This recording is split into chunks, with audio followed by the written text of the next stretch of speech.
Right, spaghetti squash. Because I follow more me rather than Martin, follow a low carb diet, I do grow a lot of spaghetti squash.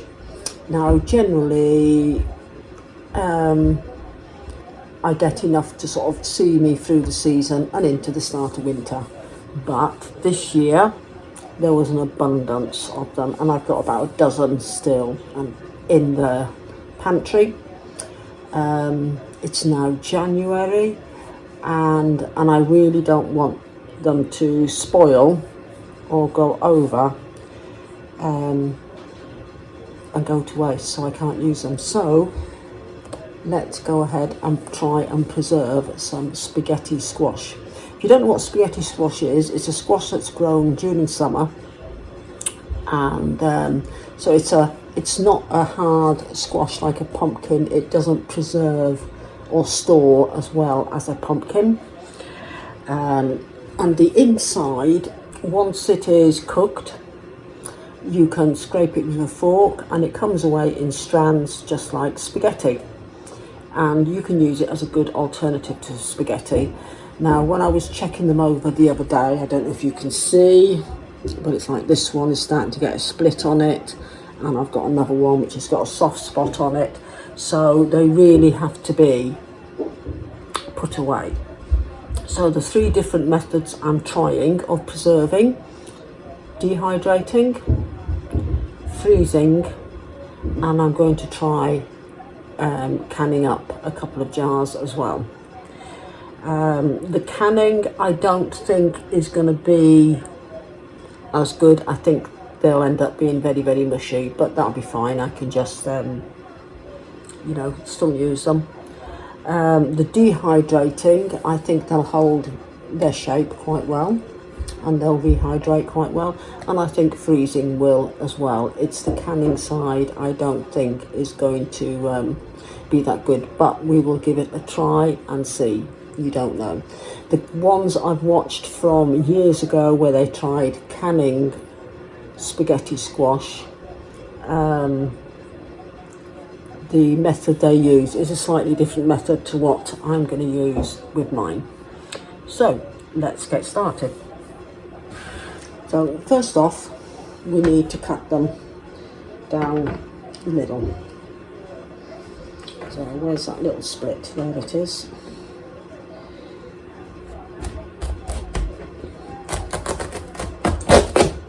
So, and the other thing with spaghetti squash I find is the older they get, the harder they are to cut.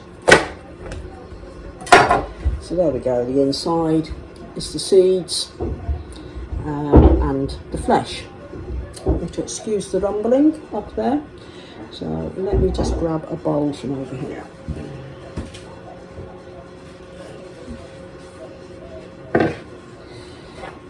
I'm going to scoop out all the seeds. Some of them I will keep for growing on this year because we have had a really good growing season last year, so I'm going to keep some of the seeds, and the rest will just be added to animal feed.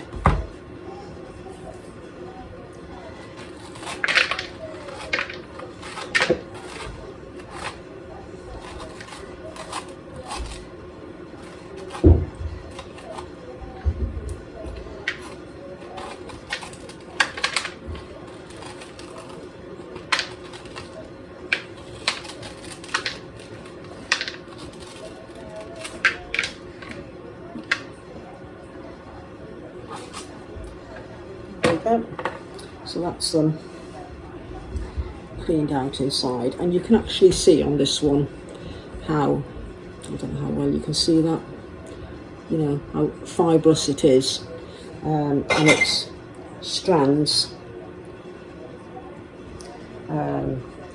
rather than just sort of solids.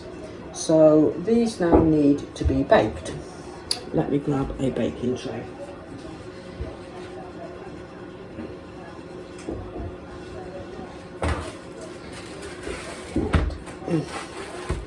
So one baking tray, I'm not doing anything to them because they are going to be preserved.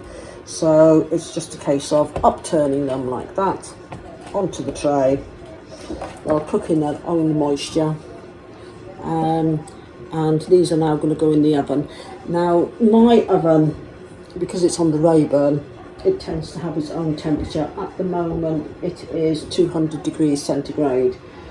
These are just going to go in on the top shelf and they'll go in for about 30 minutes.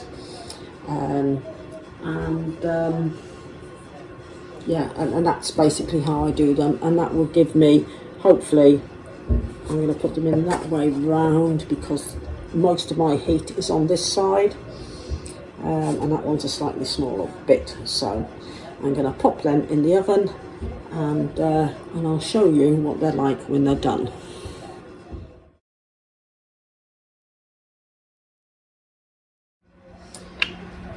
Right, once they're done in the oven, you see, they're soft. They should be soft to the touch, and then we can leave them to cool.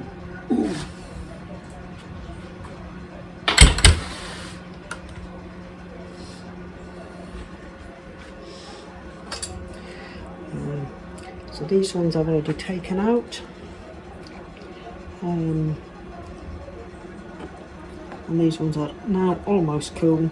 These have just come out the oven and they're still a bit on the hot side, but I don't know if you can see how wrinkled the skin is, and they're fairly soft to the touch, and that's what we want. Right, now they're cool enough to handle, so I'm going to show you. So it's just using a fork, and if they're cooked sufficiently, it will just pull away, and it just pulls away, leaving, you can see them, these strands.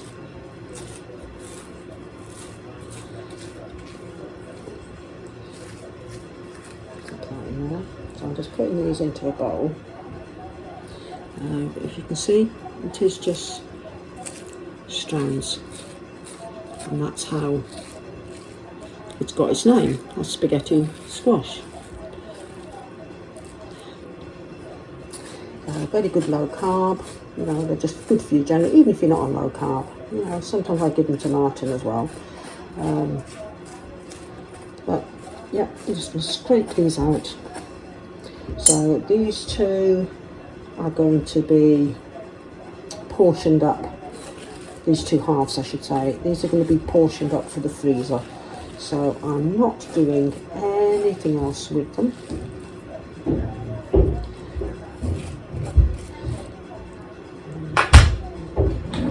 Spoon.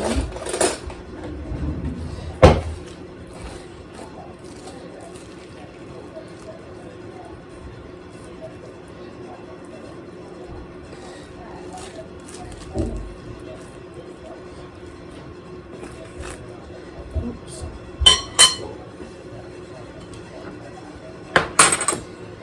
I can show you that is a fair amount of flesh from that one spaghetti squash, but as you can see, it's just nice and fibrous.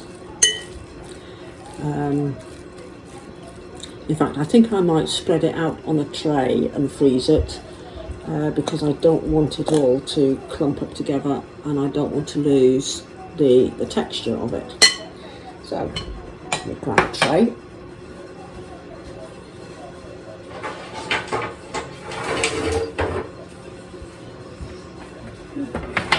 So I'm going to open freeze it on a tray.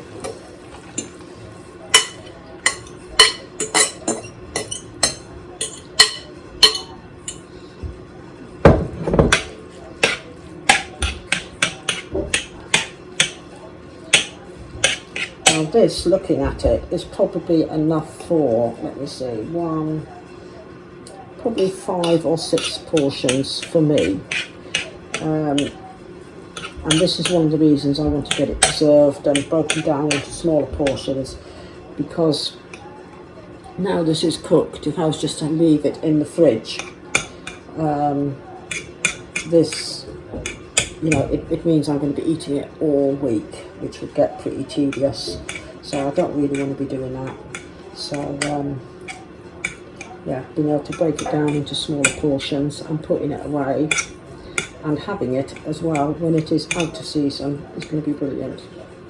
So let it all spread out, and as you can see, yeah, it does look just like spaghetti. So I'm going to pop that in the top of the freezer, open freeze it, and in a couple of hours I shall come back to it and divide it up and put it into some bags. Right, I've got some of the spaghetti squash in the canning jars. I've topped them up to the necks with water. I haven't added anything else. I've got 4 half-pint jars here, and I've got celeriac I'm doing in my canner, so I thought while I'm at it I will get these done.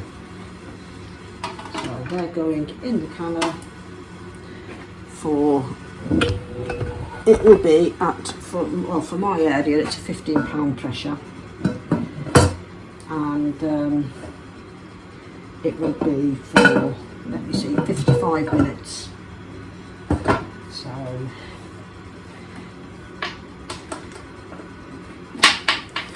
let's turn it around a bit. I'm a bit tight for space here on my worktop.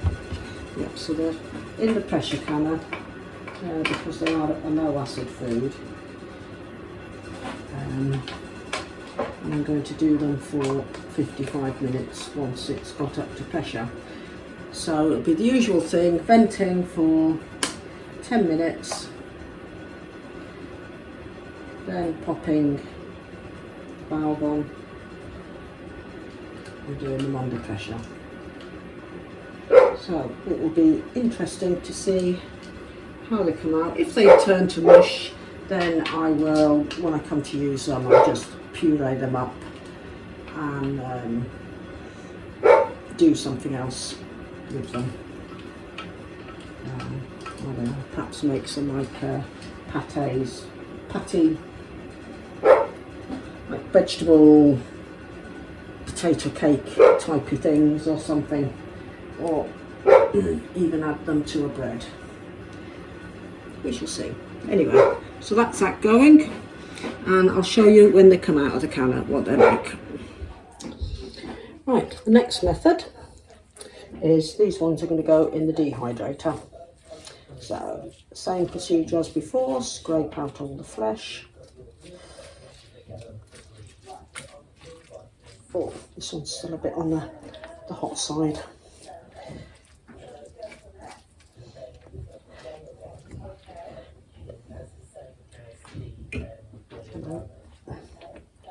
So this one's got a bit of salt and pepper on it, so it's just a bit of seasoning already added.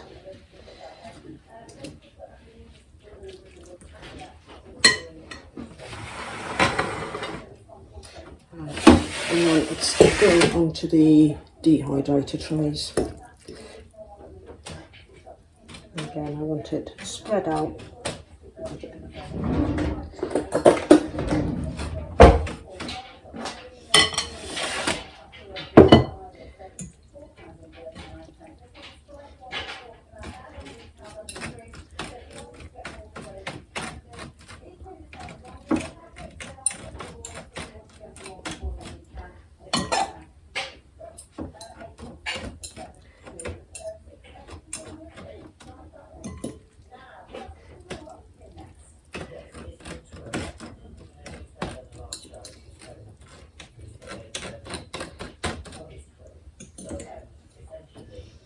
So I think I can get half a spaghetti squash onto each tray.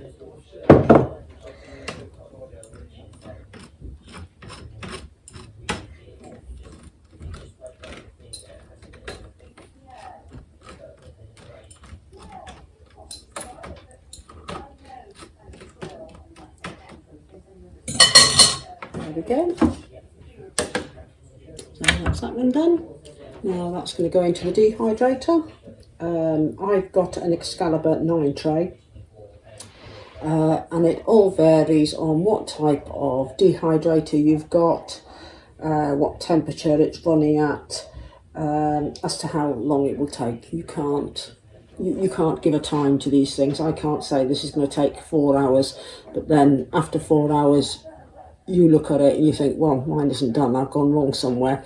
No, yours might take 6 hours. Yours might be done in 4, mine might be done in 6.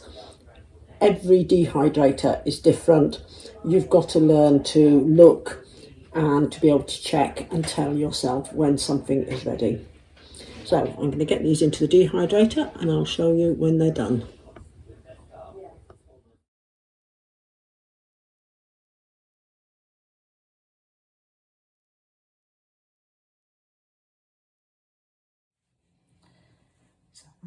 This is the result of the vegetables, spaghetti being frozen. You can still see all the strands in it. So, and I think actually this might be my preferred way of having it.